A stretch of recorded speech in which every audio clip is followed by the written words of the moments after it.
اہل بیت میں اور دوسروں میں فرق یہ ہے، دوسروں کے یہاں بھی امام پائے جاتے ہیں اور بہت معتبر امام پائے جاتے ہیں ان کے یہاں، لیکن یہی ابھی تک فیصلہ نہیں ہو سکا کہ نماز میں یہاں ہاتھ باندھنا ہے یا یہاں باندھنا ہے، یہاں باندھنا ہے یا یہاں باندھنا ہے۔ تو وہ ایسے ہیں کہ آپس میں اختلاف کیا ہے، لیکن اہل بیت وہ ہیں جو ایک نے بات بیان کی ہے وہی دوسرے نے بات بیان کی۔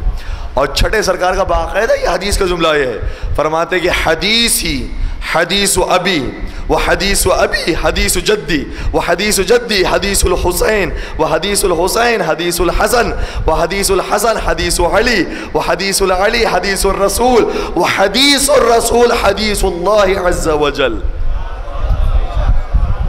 فرماتے میری حدیث نہیں، میرے بابا کی حدیث ہوتی ہے، میرے بابا کی حدیث میرے بابا کی نہیں، میرے دادا کی حدیث ہوتی ہے، اور جو میرے دادا کی حدیث ہوتی ہے وہ میرے دادا کی نہیں، حدیث حسین ہوتی ہے، اور جو حدیث حسین ہوتی ہے وہی حدیث حسن ہوتی ہے، اور جو حدیث حسن ہوتی ہے وہی حضرت امیر کائنات کی حدیث ہوتی ہے، اور جو حضرت امیر کائنات کی حدیث ہوتی ہے وہی حدیث رسول خدا ہوتی ہے، اور جو رسول خدا کی بات ہوتی ہے وہی خدا کا کلام ہوتا ہے۔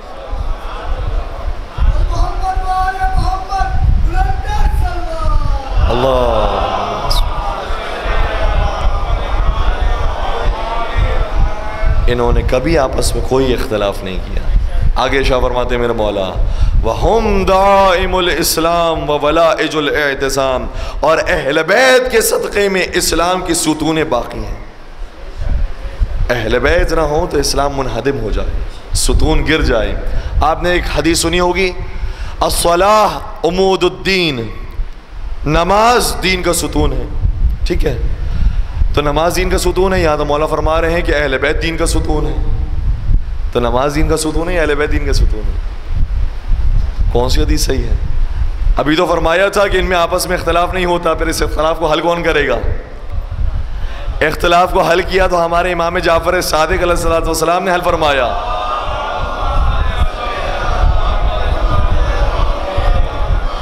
فرمایا جو ہمارے نانا نے کہا رسول خدا نے وہ بھی صحیح کہا، اور جو ہمارے دادا علی مرتضیٰ نے کہا وہ بھی صحیح کہا۔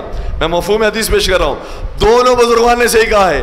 صحیح ہے، نماز دین کا ستون ہے، اہل بیت بھی دین کا ستون ہے، مگر وہ نماز دین کا ستون ہے جو محبت اہل بیت کے ساتھ انجام دی جائے۔ اگر اہل بیت کی محبت کے بغیر انجام دی گئی ہے تو وہ پھر نماز دین کا ستون نہیں ہے۔ ورنہ نماز تو کربلا میں بھی ہو رہی تھی، کربلا والی نماز کو اگر لے لیں تو دین اس سے منہدم ہو جاتا ہے۔ اگر کربلا میں مولا حسین کی نماز کو لیں تو پھر اس سے دین قائم ہوتا ہے۔ شاہ است حسین، بادشاہ است حسین، دی است حسین، دی پناہ است حسین۔ بادشاہ بھی حسین ہے، شاہ بھی حسین ہے، پورا دین حسین ہے، دی پناہ بھی حسین۔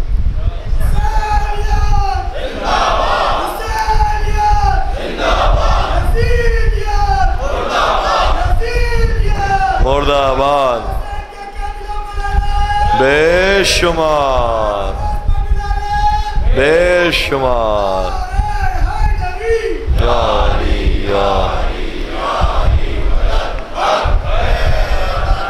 تو اہل بیت دین کا ستون ہے، اور ہر عمل دین کا ستون ہے تو اہل بیت کی محبت کی وجہ، یہ ذہن میں رکھیے گا۔ تو قرآن اہل بیت کے ساتھ جڑا ہوا ہے۔ اہل بیت جب بھی کلام کریں گے قرآن کی روشنی میں کریں گے۔ اگر نماز کی اہمیت کو بیان کیا گیا ہے تو اہل بیت نے نماز ہی کی اہمیت کو بیان کیا ہے۔ اگر قرآن نے اہل بیت کا ذکر کیا ہے تو اہل بیت بھی قرآن کا ذکر کرتے ہوئے نظر آئیں گے۔ ایک عجیب فقرہ ہمارے آپ کے مولا امیر کائنات حضرت علی ابن ابی طالب علیہ السلام نے شاہ فرمایا،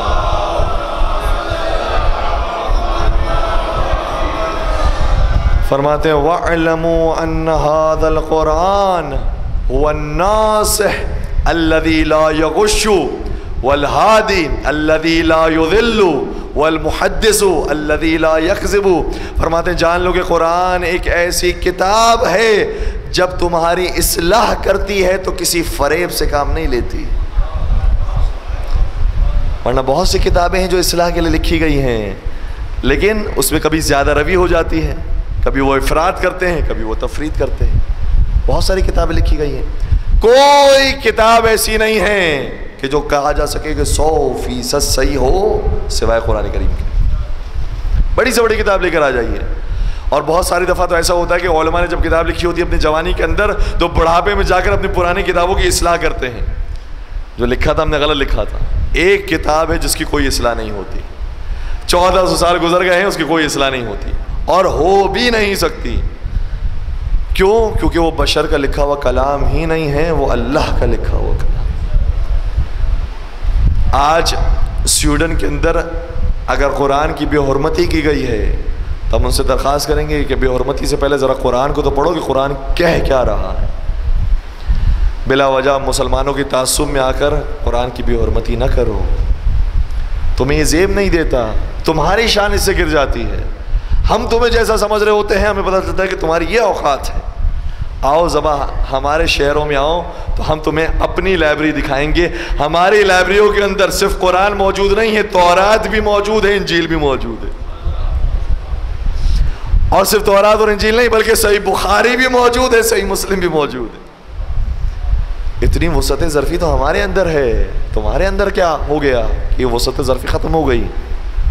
اور اس ملعون نے مسجد کے باہر جا کر قرآن لیا ہے. اور میں اسے واقعے کو کوٹ کر رہا ہوں, مجھے معلوم ہے کہ اس سے جذبات مجروح ہوں گے, لیکن اندازہ لگائیے کہ کہاں تک دنیا پہنچ گئی ہے. مسجد کے باہر قرآن کو لے کر اپنے پیروں تلے روندا ہے اس نے. اللہ اکبر. تمہیں معلوم ہے کہ اس کے اندر کیا لکھا ہے؟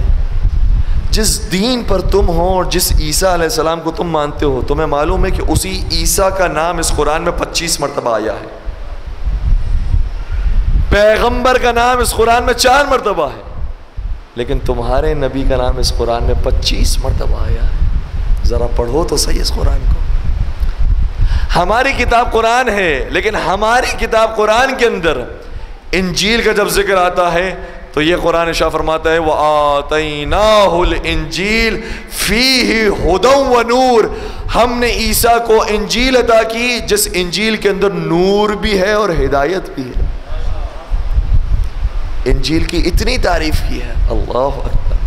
ہمارے قرآن نے کسی تعصب کے بغیر حضرت عیسیٰ کی بھی تعریف کی, انجیل کی بھی تعریف کی. اور یہ قرآن کا اٹل فیصلہ ہے کہ دیکھو کسی قوم کی دشمنی تمہیں رائے حق سے منحرف نہ کر دے. وَلَا يَجْرِمَنَّكُمْ شَنَآنُ قَوْمٍ عَلَىٰ أَلَّا تَعْدِلُوا. دیکھو کسی قوم کی دشمنی تمہیں بلا وجہ رائے حق سے منحرف نہ کر دے. کسی سے دشمنی نہ اختیار کرو, تعصب نہ رکھو. ہم بھی آپ کی تعریف کرتے ہیں, ہم بھی کہتے ہیں آپ کے اندر صفائی پائی جاتی ہے, اچھی بات ہے, صفائی ہونی چاہیے. آپ کے اندر پنکچولیٹی موجود ہے, صحیح, اچھی بات ہے, نظم و ضبط ہونا چاہیے, تعریف ہونی چاہیے. آپ کے اندر ایمانداری موجود ہے, آنیسٹی موجود ہے, تعریف ہونی چاہیے. لیکن یہ بھی تو دیکھیے کہ ہمارے اندر بھی کیا اچھائیاں ہیں, اسے بھی تو لے کر جائیں. ہم جتنا محبت بانٹنے والی قوم ہے اتنا کوئی اور نہیں ہے. پاکستان میں اور بر صغیر کے اندر جتنا چیریٹی کا کام ہوتا ہے دنیا میں کہیں اور نہیں ہوتا. لے کے جائیے یہ ہماری طرف سے ہدیہ. تو جو اچھائی ہے اس کو بیان کریں. اور دیکھیں سیدھی سیدھی بات قرآن نے بیان کی. کہا تم اگر قرآن روندو گے اس سے قرآن کی عظمت میں فرق نہیں آئے گا, تمہاری اوقات پتہ چل جائے گی. قرآن جلاؤ گے قرآن کی عظمت میں فرق نہیں آئے گا, تمہاری حیثیت پتہ چل جائے گی. بلکہ قرآن کو جتنا تم دبانے کی کوشش کرو گے اتنی ہی شدت کے ساتھ اس کا نور ظاہر ہوگا. آج میں قرآن کے بارے میں کیوں بات کر رہا ہوں؟ اس لیے بات کر رہا ہوں کیونکہ اس کی بے حرمتی کی گئی. اگر بے حرمتی نہ کی گئی ہوتی تو شاید آج میں عام موضوع پر گفتگو کر رہا ہوتا. تو جتنا دباؤ گے ذکر اتنا ہم زیادہ ذکر کریں گے. یہی تو ہم کہتے ہیں اپنے بھائیوں سے بھی, اہل بیت کا ذکر دباؤ گے یہ دبے گا نہیں, اتنا ہی عام ہوتا جائے گا.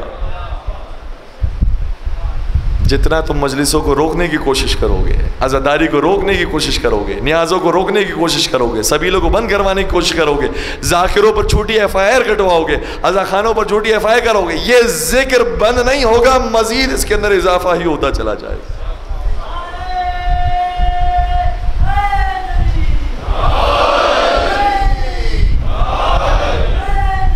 یا علی. کسی شاعر نے کیا خوب کہا تھا, جہاں میں ہے یہی چرچا حسین زندہ باد.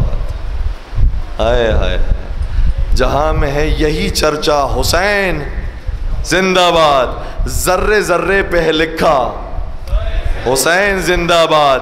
اب اس سے بڑھ کر شکست یزید کی کیا ہوگی، کہے یزید کا بیٹا حسین